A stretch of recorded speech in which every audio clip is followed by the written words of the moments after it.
Hello, everyone. Oh, my goodness. So great to see you all here. Hi, Perry. Oh, thank you. Thank you. Thank you very much. Yes, we're so excited to have you all here today for Democracy at Home. Thank you all for coming out to see Congresswoman Balint. We're so excited to have her out here in just a second. Before I begin, though, I just wanted to kind of talk a little bit about why we're here, what we're hoping to do here, because what else am I going to talk about, I guess? I think that it's really important for us to understand that as a college campus, sometimes we kind of fit ourselves into silos, and we try and kind of put our noses down and just focus on the work that we're doing, and we forget sometimes that we're a part of a much larger community. And so this event seeks to help remind us what it means to be a part of a larger community, be that the greater Castleton community, Rutland County, Vermont, the United States, the whole world. And so Democracy at Home hopefully is going to be an event that we continue to bring back to the Castleton campus, to Vermont State University, and allow our students to grow and shape the way we engage civically with the world around us. So we have worked really hard over the past year to collaborate with the 3 delegates that Vermont sends to Washington, D.C. And so you're going to hear today from not just Congresswoman Balint for the majority of the session, but we also have a message from Senator Welch and a message from Senator Sanders. And so I'm going to step back and allow you guys to hear a little bit from Senator Welch. Thank you very much. So it sounds like we're having a bit of technical difficulty getting that video up for you. So we're going to move along. We'll be right back with that. But we do have a special guest also from Senator Sanders' staff. And so he is going to come out here and share a message with us. So please welcome Ethan from Senator Sanders' staff.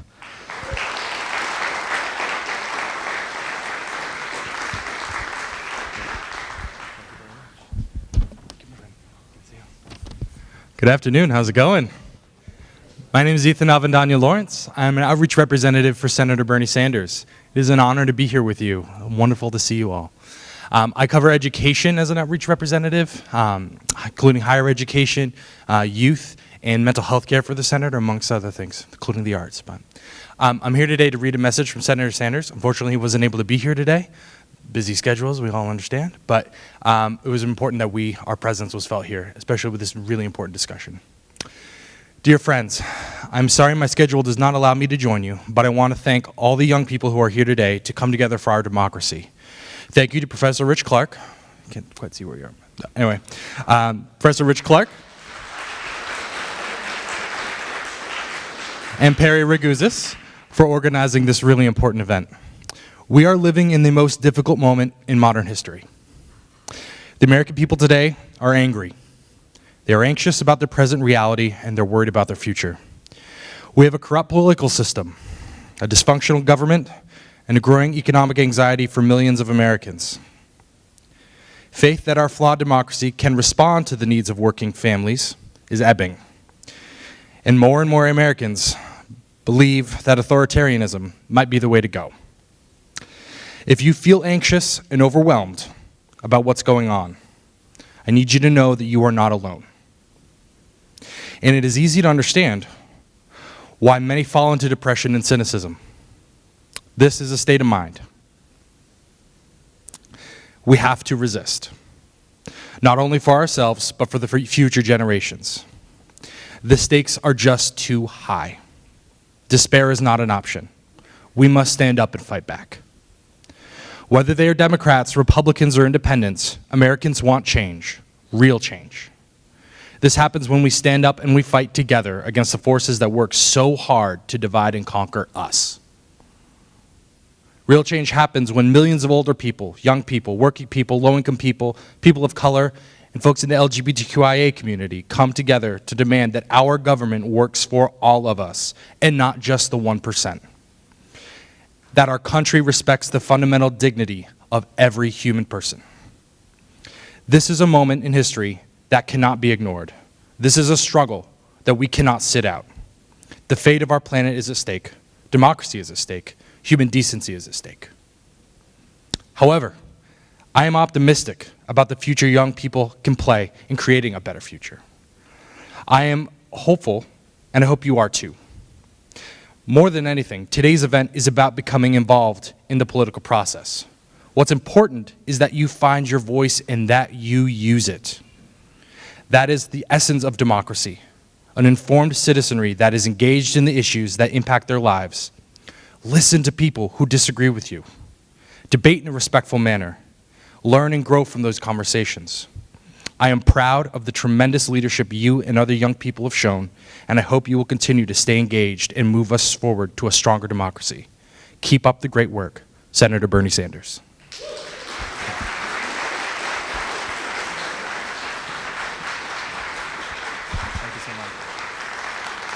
Great, thank you so much. So now, without further ado, a message from Senator Welch.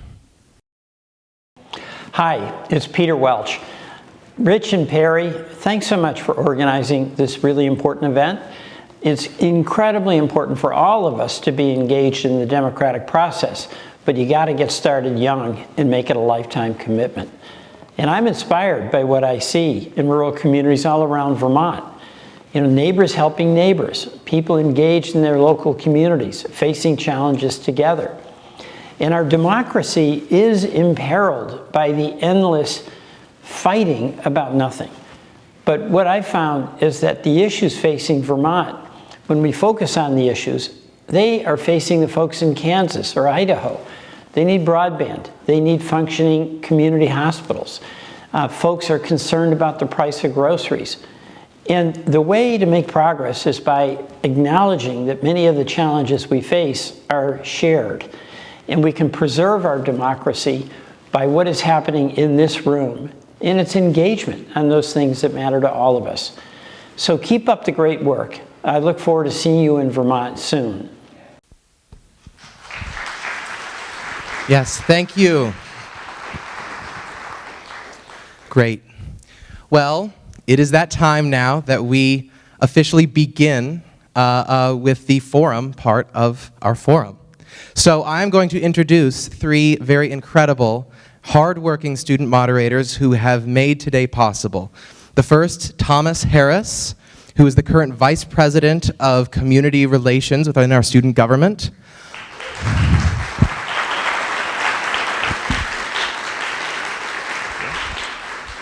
Olivia Ruskowski, who is a current delegate and chairs the Sustainability Committee within our student government.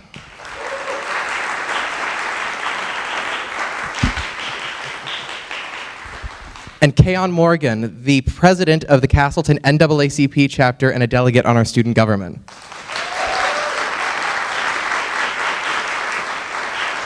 These three moderators have worked very hard, very diligently to come up with the questions that we are going to be asking here today. And so it is my great honor and with great excitement that I now welcome to the stage Congresswoman Becca Balint.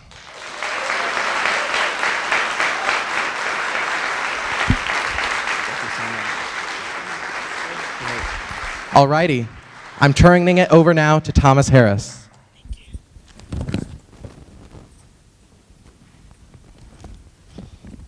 Hello all, and welcome once again to...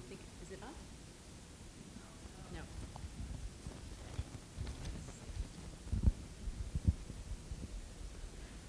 Hello? Check, check. Hello? Hello all, and welcome once again to Congresswoman Balint. Thank you so much for being here. And on behalf of the panelists, I would like to thank you all so much for joining us today as we have an extremely exciting conversation with Congresswoman Balint. And before we get started, I wanted to take a moment to set some ground rules for all of us. Please make sure that your phones are all silenced or turned off at this time. And we ask that audience members treat this forum with respect and decorum. Congresswoman Balint is our guest today, who has been incredibly accommodating to our requests and will be spending the next hour answering a litany of questions developed by students at this very campus. As mentioned earlier, we have selected 5 topics, with each topic being developed from the questions that you as students showed interest in. Each topic will be moderated by one of the 3 student panelists I am joined by. These topics will be Women Empowerment and Politics, moderated by our very own Keon Morgan, Vermont and the Climate Crisis, moderated by Olivia Rutkowski. Rural America in Vermont and Mental Health and Well-Being, both topics moderated by myself. And finally, Civic Engagement and the Health of Democracy, moderated by Keon Morgan.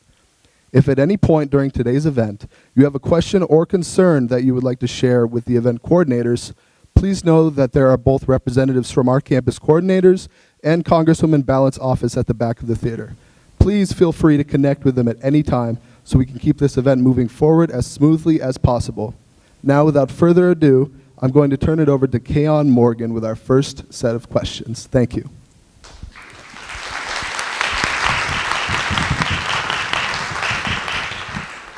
Thank you so much, Thomas. Okay, so our first topic today is women empowerment in politics. So to start things off, Congresswoman Balint, we would really like to take a moment to focus on you and your story. So what was it that first engaged you with politics, and what is it that keeps you involved in politics? Can you hear me?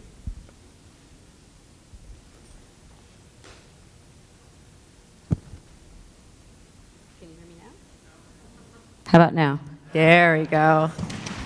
Well, let me just start by saying how exciting it is for me to be at a panel that was organized and run by students. I was at a panel a few weeks ago at Norwich that was also run by students, and they're some of the most fulfilling panels that I get to be on because the questions are so relevant to the here and now. So I just want to, again, thank you so much for inviting me. Thank you for setting this up. So I was one of those interesting young kids who was always interested in politics. I ran for class president in first grade and was elected. I don't know what my platform was. I have no idea if it's about hall passes or what. I was student government president in 8th grade and then again in 12th grade. I subscribed to lots of news magazines as a kid. I was a little bit of an odd duck. I just was always fascinated by it. And maybe there's some odd ducks out there like me who are also fascinated by it and really want to make a difference through politics. So that was me, that was my upbringing. But I had nobody in my family who had ever run for any kind of office. My dad was an immigrant, my mom was working class, and I just didn't see it as a real possibility for me. It seemed like a pipe dream. And I actually didn't run for office until much later, after I had a career in education. And the thing that really inspired me the first time I ran, so I ran for the state senate in Windham County, it was watching my kids, 2 little kids at that time, watching their school go from 50% of the kids qualifying for free and reduced lunch to 70%. Which is an indication of families living in poverty. And I got very interested in finding out what was happening in our economy that was making it so difficult for families in my county to make ends meet. And was able to use so many of the stories that I had heard in my classroom from my students. I taught in 4 different rural public schools in Vermont, from students, from families, from other colleagues, to really inform the work that I did in the legislature. And it isn't easy to run as a woman. Now, a true story. This will give you an indication of what I mean.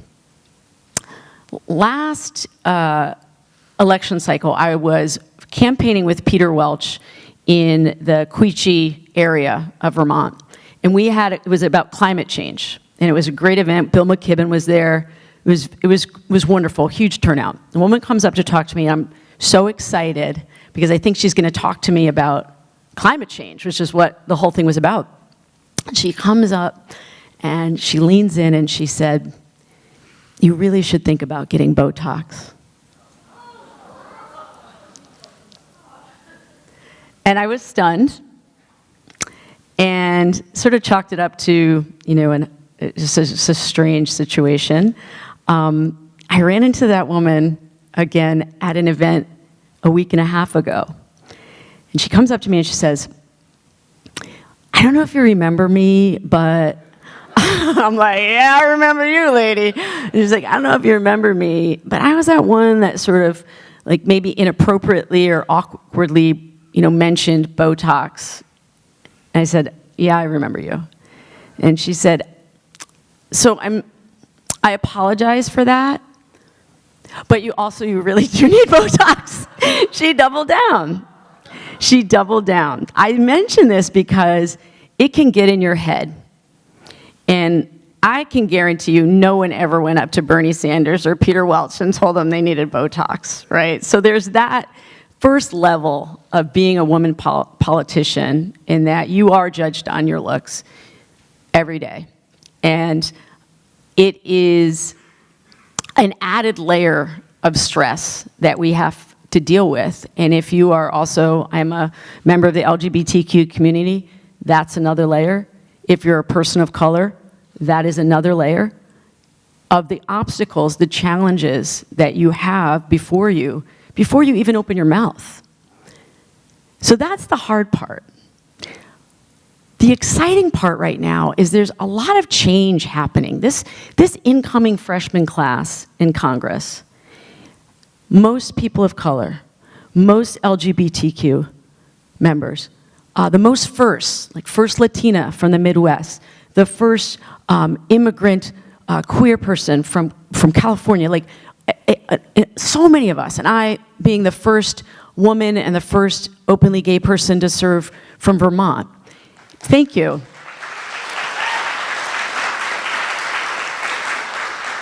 And I mention that because that's when government works better, when we truly look like America.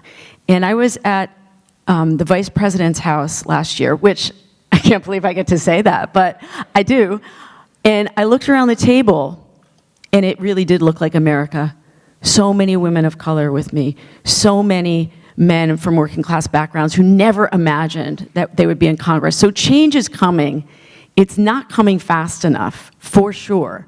But I am feeling incredibly hopeful, and I hope that I can use my platform to bring up more people behind me who never imagined that they could serve in Congress, because I'm one of those people, and I'm doing it.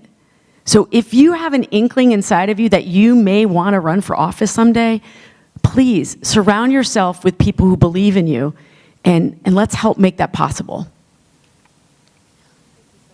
Yeah. Goes straight, oh, my apologies. Yeah. I think that actually goes straight right into our next question. So before we dive too deeply into this subject, we do want to touch on something that may seem trivial, but we believe is quite important. The term politics is often perceived as pejorative, which may alienate those who may be well-intentioned, competent individuals who would otherwise be excellent candidates for office. Do you see this? And if so, how have you challenged this perception? Oh, I love this question. Because I think you're right. I think many people hear the word politics and they're very turned off by it. And actually, I heard that on my first campaign. So to get on the ballot in Vermont, you have to get a certain number of signatures to register to be on the ballot. And I was shocked at the number of people in my community who said, oh, I don't do that. And I said, you don't do what? Like sign petitions, or like, what do you mean? Oh, I don't do politics. And I said, well, what does that mean to you? And they said, well, I feel like it's always about fighting. It's always about at this fevered pitch, this high conflict, and I don't want to be part of that. So that is true. Unfortunately, when we check out, we don't see that actually politics can be so much more than that. And I really see it as leadership more than I see it as politics. So I often will refer to myself not as a politician, but as a leader. And what I mean by leader is somebody who listens deeply to their community, who tries to help identify the ways in which we lift people up within our communities to together solve problems. And I think the idea around leadership and politics is changing. And I just want to recommend a book. This is what I do. I like write a list of books that I want to tell people about. But this is one that has really shaped my understanding, my own understanding about leadership. It's called The Power Paradox. And it's by a researcher named Dr. Keltner, and he teaches at the University of California, Berkeley.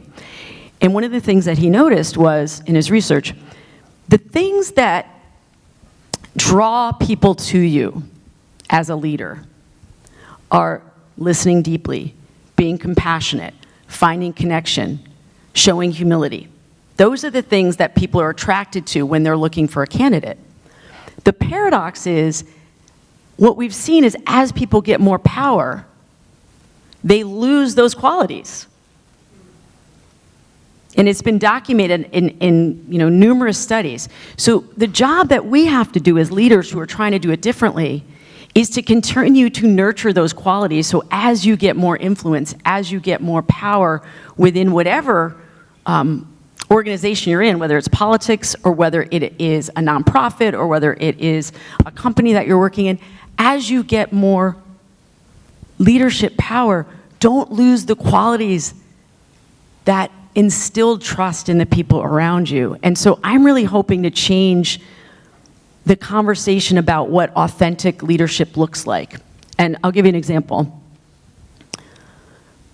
A couple years ago, when I was president of the Senate in Vermont, also first woman ever to be president of the Senate in Vermont, I've got to be much more outspoken about my own lifelong struggles with depression and anxiety. Because I didn't see it as a flaw. It is part of the human condition. Many of us wrestle with it all the time. And some old school politicians told me, you can't talk about that. That's going to ruin your career. People are not going to identify with you. It's going to be off-putting. And I knew intuitively that that was not true. And so I kept doing it anyway. And what happened is more and more people would come up to me at events and say, thank you for being more public, because I struggle from depression, or my husband does, or my child does. And it opened up this whole other avenue for me to connect with my constituents. And so that was one of those times when I was so glad I didn't listen to the advice that was given to me. But that can be a scary place to be, right? It can be a scary place to be. Thank you so much. So our last question in this section is, why was it, do you think, that Vermont was the last state to send a woman to Washington? And with this, why is it that gender matters in politics, and what parts of your identity impact how you perceive your job as Vermont's sole representative in the House? Okay, so let's unpack each of those one at a time. We have been very well served at the congressional level by some wonderful members of Congress, many of whom I have been inspired by, mentored by, and we only get 3 members of Congress, right? We get 2 senators and 1 House member because of our population. And so just the sheer numbers game of it, we have only 3 spots, whereas if you're in California, I think they have 53 or 54 districts right now. And if you're in a larger state, obviously you have more opportunities. So there's just simply the structure of it. There are jobs that feed into becoming viable for statewide office. And for a long time, women in great numbers did not run for school board, did not run for select board, not well represented in the House and Senate here in Vermont. That has changed dramatically over time. And so I do think we're going to see many more women running statewide for Congress, for governor, lieutenant governor, treasurer, so forth. But it's important, we always say in politics, it's important to build the bench. And so to get that experience, both serving in local office, but also working on campaigns. And there may be people out there that are interested in politics from the other side, what we call the unofficial side, working on campaigns, helping to get people elected. We also have a shortage of women who work on campaigns. And so you learn a lot about being a candidate by watching how campaigns are run. So it's those challenges. I want to make sure I don't leave out. Can you rephrase a couple of the other ones? Because I'm going to go off on a tangent, which I want to do. Yeah, of course, no worries. So with this, why is it that gender matters in politics, and what parts of your identity impact how you perceive your job as Vermont's sole representative in the House? So there was a really amazing, and by amazing I mean horrifying, picture that was taken during the early days of the Trump administration. And it was a billed as sort of a networking event on women's health care. There was not a single woman in that room.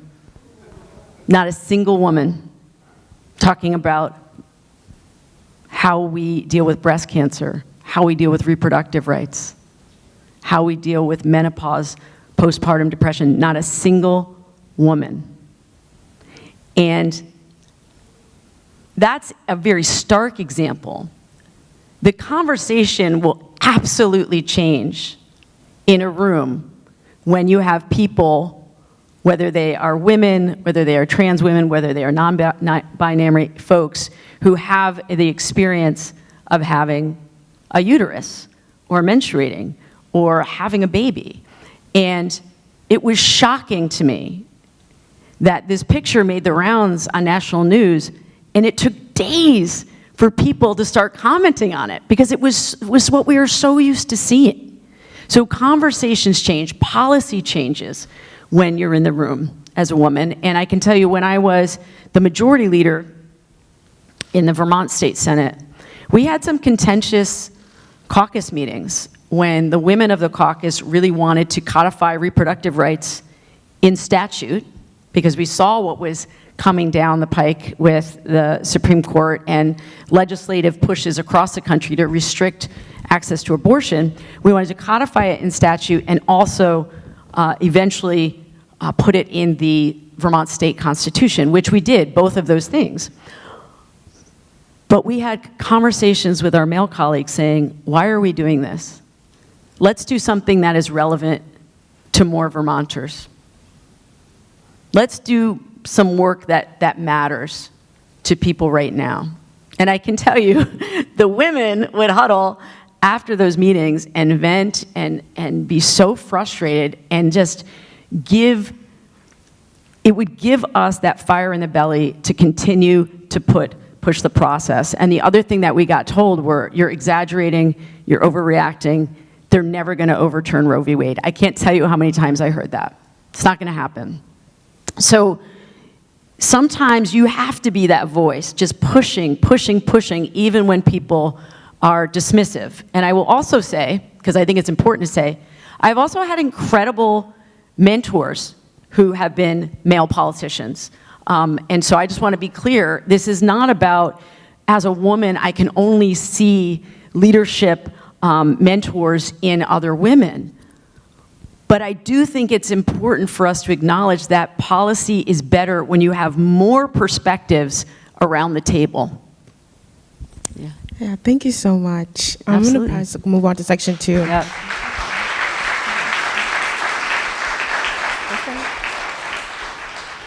Okay, so we're going to move on to section 2 and pass it over to Olivia.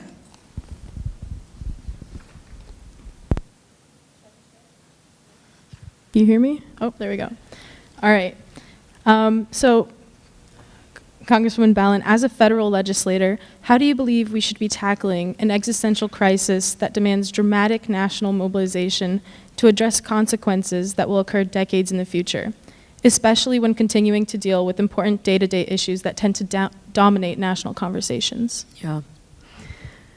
So when we think about issues around climate change, which I know not just in this country, but if you look at the data worldwide, 62% of young people, and they're identifying that, up to age 25, 62%, if you average worldwide, are deeply concerned about the climate crisis, to the extent that many people are feeling some anxiety and depression actually around a sense of futility. And when I look at how climate change is already impacting our life in Vermont, it's not happening in some other place to some other people, it's happening to us. So if we see what happened in the floods last summer and impacting so many communities, when I see how it's impacting the farmers' growing season, when it impacts so many students, when I go around to high schools and middle schools, a lot of students want to talk about the climate crisis. I see us needing to tackle this on several different tracks. So one is the policy track, right? Making sure that we are passing federal policy one that complements policy that's happening in the state to help combat climate change, making massive investments like we saw during the first administration of the Biden presidency, making huge investments in green energy, in making sure that we have resiliency plans in place, that we are making sure that any sort of investments that we're making to rebut climate change is not just focused on big cities, but is also focused in our rural areas. So there's the policy piece that's critically important. But there's also this other thing that I've really been struggling with, which is the way that we're talking about the climate emergency is having the opposite effect that we want to have, right? So we've been talking about it as it is an existential crisis. It is something that is requiring so much of our attention. But I fear that the language that we're using has made it such that people feel less empowered to do work on it than more empowered. And I have a 14-year-old, or almost 14-year-old, and a 16-year-old, and we talk about this a lot at my kitchen table. And as a former educator, as a mom, and now as a legislator, I want people not to feel a sense of fatalism about it. I want some realism about the moment that we're in, but also understanding that if we give into cynicism, if we give into a sense of hopelessness, where will we get the energy from to dedicate to solving the problem? And I haven't hit on the solution yet, but these are the things that I'm really struggling with. And one of the voices I think that I am able to bring to the table around this issue is, as I mentioned earlier, around how do rural Americans understand the climate crisis and how does it impact us? And I had a really interesting conversation with a senator who's very experienced, not one of our senators, but someone who does a lot of work in this area. And when I said to him, how are we going to roll out these policies so that they work in less populated areas, so they work in rural America? And he was adorable and also maddening, because he's like, that's a really good point. I was like, we have to make sure that we're not leaving communities behind. And it's one of the things that I was hoping to hear from the audience today as we go on. If we have time for a Q&A, or if you're passing questions up here, I'd love to hear from the audience. What do you want to hear us talking about in terms of climate change and climate action that will stir people to action and not check out? Because that's what I fear. A lot of people are checking out because it feels too overwhelming. Have I answered your question? Yes, thank you. Okay, all right. That actually perfectly segues to my next question. What do you believe are the best strategies for combating the climate crisis and implementing systemic sustainability? How should we address any aesthetic, recreational, and ecological concerns? And what can young people do to fight for their future? Yeah. So I think first and foremost, whenever we're talking about how to address the climate emergency, you have to meet people where they're at. You cannot be shaming and blaming people around their carbon footprint. You just can't. Nobody, I don't care what the issue is, nobody wants to be made to feel like what they're doing is shameful. And sometimes it shows up in Vermont if somebody is driving an electric car or a hybrid car. And sometimes, and we have, in my house, we have one electric car and we have one gas-powered car. And we know that we are very fortunate that we have the finances to be able to afford an electric car. And I think there's not as much awareness as I want that it's not that people don't care to have their house insulated or to have better windows or solar panels or a hybrid vehicle. Most often they can't afford them. So policy that acknowledges that, and again, doesn't leave behind people of limited means and say only people who can afford to winterize their home, only people who can afford to put solar panels on, those are the virtuous ones. That doesn't serve us. And so I've been so pleased with work that we've done both at the state level and at the federal level to say, we need to be investing those funds so that lower and moderate income families can do those things. We make it possible for them to do the things that they already want to do, but can't afford to do them. And, you know, I wanted to, when you were talking about how do you get young people more engaged on this issue, I've been thinking about how there are ways in which all of us can talk about this moment around the climate emergency, coming at it from ways in which that may not be top of mind. And this is something I wanted to share with you. This is not an uplifting thing, but I think you will understand where I'm coming from. So in 2022, researchers at a university analyzed 41 studies that looked at extreme weather events. So floods, droughts, heat waves, wildfires, those kinds of things. And what they found is that gender-based violence, so domestic violence, partner violence, goes up in the aftermath of extreme weather situations because people are under a tremendous amount of stress and anxiety, and traumatized people need support. We know that when we look at post-traumatic stress disorder in people that have experienced climate catastrophes, goes way up.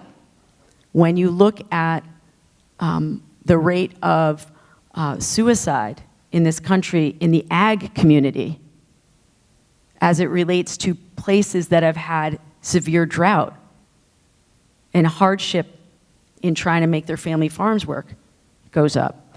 And aggression goes up around these emergencies that happen. And it's the data bears this out. So I bring this up because the ways in which we get involved in other issues often have an impact on climate. And whether it is working on issues around mental health, investing your time, doing that kind of work, investing your time at a shelter that takes care of families that are undergoing violence at home.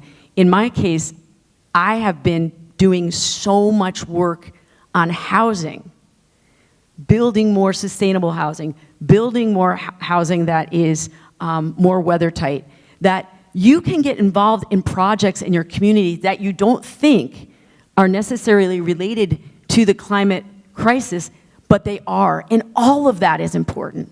And we feel better when we're engaged in a project that we're committed to that feels not so enormous, right? Because individually we're not going to solve the climate crisis. But if you know you're investing your time and energy into building more renewable energy or more housing, we know that the feedback loop is such that you're investing your energy, your time, you're feeling better, and then you're not feeling so overwhelmed about the crisis. So those are the kinds of things I've been thinking about. Thank you so much. So now, speaking more about Vermont itself, what do you believe the state needs to do in order to prepare for climate refugees in the coming decades? Yeah, the climate refugees are already here. They're already coming. And, I don't think I need to tell anyone here, we have a severe housing crisis in Vermont right now. And there are many reasons for that. And we know it became much more acute during and after the pandemic, which was not a climate emergency, but it was an indication of things to come in many ways. And so I have met numerous people in my home state, my state district when I was in the legislature is Windham County, who moved here to escape wildfires. Multiple families who have come here to escape wildfires. So it's already happening, and we anticipate it will be many, many more. And so we do have to think about how do we make sure that the housing that we're building, that the transportation that we're building is going to serve both new arrivals and the people who have been here. How are we going to make sure that communities around the state are going to be able to withstand